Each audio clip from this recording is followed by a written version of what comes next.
Standing members of Congress today. Senator Ed Markey. Ed, there you go. Senator Elizabeth Warren. Congressman Auchincloss, Sauce. Where is she? There you go, Jake. Bill Keating, Congressman. And your great former members, and one of my dearest friends, John Kerry, is doing a great job leading our international special presidential envoy on climate, traveling the world and talking with an awful lot of people. He's talking into moving more than they've been doing. And another great Massachusetts native, Gina McCarthy. Gina, there she is.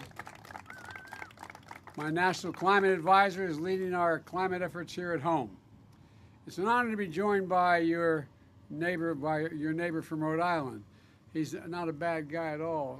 I live in his house, Sheldon Whitehouse, a great champion of the environment. He's been banging away at it. I come here today with a message. As president, I have a responsibility to act with urgency and resolve when our nation faces clear and present dangers. And that's what climate change is about. It is literally, not figuratively, a clear and present danger. The health of our citizens and our communities is literally at stake. The UN's leading international climate scientists call the latest climate report nothing less than, quote, code red for humanity. Let me say it again, code red for humanity. It's not a group of political officials, elected officials. These are the scientists. We see it here in America, in red states and blue states. Extreme weather events costing $145 billion. $145 billion in damages just last year. More powerful and destructive hurricanes and tornadoes. I've flown over the vast majority of them out west and down in Louisiana, all across America. It's amazing to see. Ravaging 100-year-old droughts occurring every few years instead of every 100 years. Wildfires out west that have burned and destroyed more than 5 million acres, everything in its path. That is more land than the entire state of New Jersey, from New York down to the tip of Delaware. It's amazing. 5 million acres.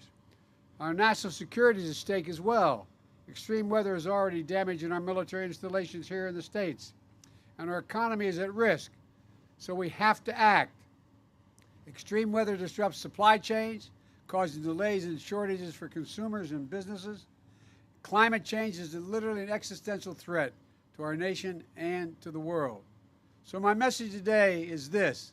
Since Congress is not acting as it should, and these guys here are, but we're not getting many Republican votes, this is an emergency, and I will look at it that way. I said last week, and I'll say it again loud and clear. As president, I'll use my executive powers to combat the climate crisis in the absence of congressional actions, notwithstanding their incredible action. In the coming days, my administration will announce the executive actions we have developed to combat this emergency. We need to act. Just take a look around. Right now, 100 million Americans are under heat alert. 100 million Americans. 90 communities across America set records for high temperatures just this year, including here in New England as we speak. And by the way, records have been set in the Arctic and the Antarctic, temperatures that are just unbelievable, melting the permafrost. It's astounding the damage that's being done. And this crisis impacts every aspect of our everyday life. That's why today I'm making the largest investment ever, $2.3 billion, to help communities across the country build infrastructure that's designed to withstand the full range of disasters we've been seeing up to today. Extreme heat, drought, flooding, hurricanes, tornadoes. Right now, there are millions of people suffering from extreme heat at home. So my team is also working with the states to deploy $385 million right now. For the first time, states will be able to use federal funds to pay for air conditioners in homes, set up community cooling centers in schools where people can get through these extreme heat crises. And I mean people in crises that are 100 to 117 degrees. An infrastructure law that your members of Congress have delivered includes $3.1 billion to weatherize homes and make them more energy efficient. which will lower energy costs while keeping America cool in the summer and warm in the winter and not using too much energy. And my Department of Labor, led by a guy named Marty Walsh, he talks funny, he's a hell of a guy. But all kidding aside, Marty was a great mayor, and I know he knows how to get a job done. And he's doing two things for me. First of all, as Secretary of Labor, he's developing the first ever workplace standards for extreme heat, saying under these conditions that hit this, you cannot do the following. You cannot ask people to do certain things. Second, he's sending folks out from the Labor Department to make sure we hold workplaces and to those standards that are being set. They've already completed over 500 heat-related inspections of workplaces across 43 states. And at the end of the day, it's going to save lives. Now, let me tell you why we're here at Brayton Point. 5 years ago, this towering power plant that once stood with cooling towers 500 feet high closed down. The coal plant at Brayton Point was the largest of its kind in New England. 1,500 megawatts of power, enough to power 1 in 5 Massachusetts homes and businesses. For over 50 years, this plant supported this region's economy through the electricity they supplied, the good jobs they provided, and the local taxes they paid.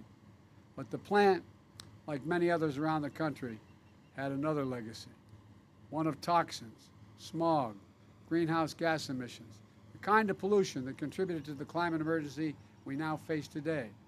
Gina McCarthy, a former regulator in Massachusetts, was telling me on the way up how folks used to get a rag out and wipe the gunk off of their car's windshields in the morning just to be able to drive.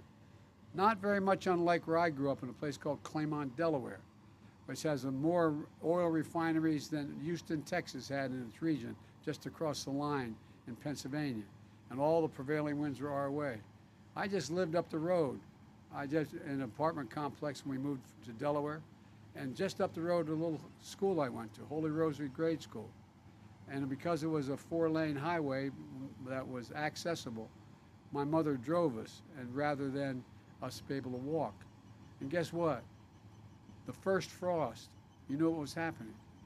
You had to put on your windshield wipers to get literally the oil slick off the window. That's why I and so damn many other people I grew up have cancer. And why for the longest time, Delaware had the highest cancer rate in the nation. But that's the past. And we're going to build a different future. With one with clean energy, good paying jobs. Just 15 years ago, America generated more than half its electricity from coal-fired plants. Today, that's down to 20% because there's a big transition happening.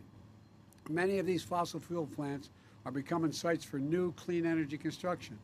Others are switching to new clean technologies. Look at Brayton Point. Today, Brayton is on the frontier of clean energy in America. On this site, they'll manufacture 248 miles of high-tech, heavy-duty cables. Those specialized subsea cables are necessary to tie offshore wind farms to the existing grid. Manufacturing these cables will mean good-paying jobs for 250 workers, as many workers as the old power plant had at its peak. And the port here, 34 feet deep, was used to carry coal into the power plant. Now we're going to use that same port to carry components for wind power into the sea. The converter station here and the substation nearby are the assets that move energy across the power lines. They'll now move clean electricity generated offshore by the wind. Enough power to power hundreds of thousands of homes onto the grid, putting old assets to work, delivering clean energy. This didn't happen by accident. It happened because we believed and invested in America's innovation and ingenuity. One of the companies investing in the factory here joined me at the White House this month, Vineyard Winds, whose CEO told me about the groundbreaking project labor agreements they've negotiated would create good-paying union jobs. And I want to compliment Congressman Bill Keating for his work in this area. I'm also proud to point out that my administration approved the first commercial project for offshore wind in America, which is being constructed by Vineyard Winds. Folks, elsewhere in the country, we are propelling retrofits and ensuring that even where fossil fuel plants retires, they still have a role in powering the future. In Illinois, for example, the state has launched a broad effort to invest in converting old power plants to solar farms, led by Governor Pritzker. In California, the IBEW members have helped turn a former oil plant into the world's largest battery storage facility, the world's largest facility. In Wyoming, innovators are chosen to a retiring plant as the next site for the next generation nuclear plant. And my administration is a partner in that progress, driving federal resources and funding to the communities that have powered this country for generations. And that's why they need to be taken care of as well. I want to thank Cecil Roberts, a friend and president of United Mine Workers of America, and so many other labor leaders who work with on these initiatives. Since I took office, we've invested more than $4 billion in federal funding to the 25 hardest hit coal communities in the country, from West Virginia to Kentucky to Wyoming to New Mexico. Through the infrastructure law, we're investing in clean hydrogen, nuclear, and carbon capture with the largest grid investment in American history. We've secured $16 billion to clean up abandoned mines and wells, protecting thousands of communities from toxins and waste, particularly methane. And we're going to seal leaking methane pollution, an incredibly powerful greenhouse gas that's 40 times more dangerous to the environment than carbon dioxide. And folks, with American leadership back on climate, I was able to bring more world leaders together. We got 100 nations together to agree that the major conference in Glasgow, England, Scotland, to change the emissions policies we have. We've made real progress, but there's an enormous task ahead. We have to keep retaining and recruiting building trades and union electricians for jobs in wind, solar, hydrogen, and nuclear, creating even more and better jobs. We have to revitalize communities, especially those fence-line communities that are smothered by the legacy of pollution. We have to outcompete China and in the world and make these technologies here in the United States, not have to import them. Folks, when I think about climate change, and I've been saying this for 3 years, I think jobs. Climate change, I think jobs. Almost 100 wind turbines going up off the coast of Massachusetts and Rhode Island, with ground broken and work underway. Jobs manufacturing 2,500 ton steel foundations that anchor these offshore wind farms to the sea floor. Jobs manufacturing a Jones Act vessel in Texas to service these offshore wind farms. We're going to make sure that the ocean is open for the clean energy of our future, and everything we can do, give a green light to wind power on the Atlantic coast where my predecessor's actions only created confusion. And today, we began the process to develop wind power in the Gulf of Mexico as well for the first time. A real opportunity to power millions of additional homes from wind. Let's clear the way. Let's clear the way for clean energy and connect these projects to the grid. I've directed my administration to clear every federal hurdle and streamline federal permitting that brings these clean energy projects online right now and right away. And some of you have already come up and talked to me about that. And while so many governors and mayors have been strong partners in this fight to tackle climate change, we need all governors and mayors. We need public utility commissioners and state agency heads. We need electric utilities and developers to stand up and be part of the solution. Don't be a roadblock. You all have a duty right now to our economy, to our competitiveness in the world, to the young people in this nation, and to future generations. That sounds like hyperbole, but it's not. It's real. To act boldly on climate. And so does Congress, which, notwithstanding the leadership of the men and women that are here today, has failed in this duty. Not a single Republican in Congress stepped up to support my climate plan. Not one. So let me be clear. Climate change is an emergency.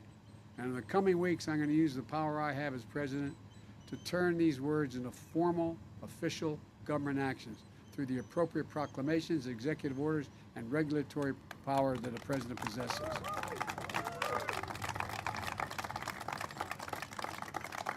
When it comes to fighting for climate change, I will not take no for an answer. I will do everything in my power to clean our air and water, protect our people's health, to win the clean energy future. This, again, sounds like hyperbole. Our children and grandchildren are counting on us. Not a joke. Not a joke. If we don't keep it below 1.5 degrees centigrade, we lose it all. We don't get to turn it around. And the world is counting on us. This is the United States of America. When we put our hearts and minds to it, there's not a single thing beyond our capacity. I mean it. When we act together, and of all things we should be acting together on, it's climate. It's climate. And by the way, my dear mother, God rest her soul, used to say, Joey, at everything bad, something good will come if you look hard enough. Look what's happening. We're going to be able to create as many or more good-paying jobs. We're going to make environments where people live safer. We're going to make the air safer. I really mean it. We have an opportunity here. I'll bet you when you see what's happened here in this cable construction here, manufacturing, and you go back and ask all the people who grew up in this beautiful place what they'd rather have. They want the plant back with everything it had, or what you're going to have. I will be dumbfounded if you find anybody other than for pure sentimental reasons saying, I'd rather have a coal plant. I'll end by telling you another quick story. When we moved from Scranton, when coal died in Scranton, everything died in Scranton. And my dad wasn't a coal miner. My great-grandfather was a mining engineer. But my dad was in sales, and there was no work. So we left to go down to Delaware. I told you where those oil plants were. But I remember driving home when you take the trolley in Scranton, going out North Washington and Adams Avenues. Within 15 blocks, we didn't live in the neighborhood, the most prestigious neighborhood in the region, in the town where the Scrantons and other good, decent people live. There was you'd go by a wall that my recollection was somewhere between 15 and 18 feet tall. And it went for essentially a city block. And you could see the coal piled up to the very top of the wall from inside. It was a coal-fired plant. A coal-fired plant. And all of the negative impacts of breathing that coal, the dust, were affecting everybody. But at the time, people didn't know it, and there wasn't any alternative. Folks, we have no excuse now. We know it. There are answers for it. We can make things better in terms of jobs. We can make things better in terms of the environment. We can make things better for families overall. So I'm looking forward to this movement. Thank you, thank you, thank you. May God bless you all, and may God protect our troops. Thank you.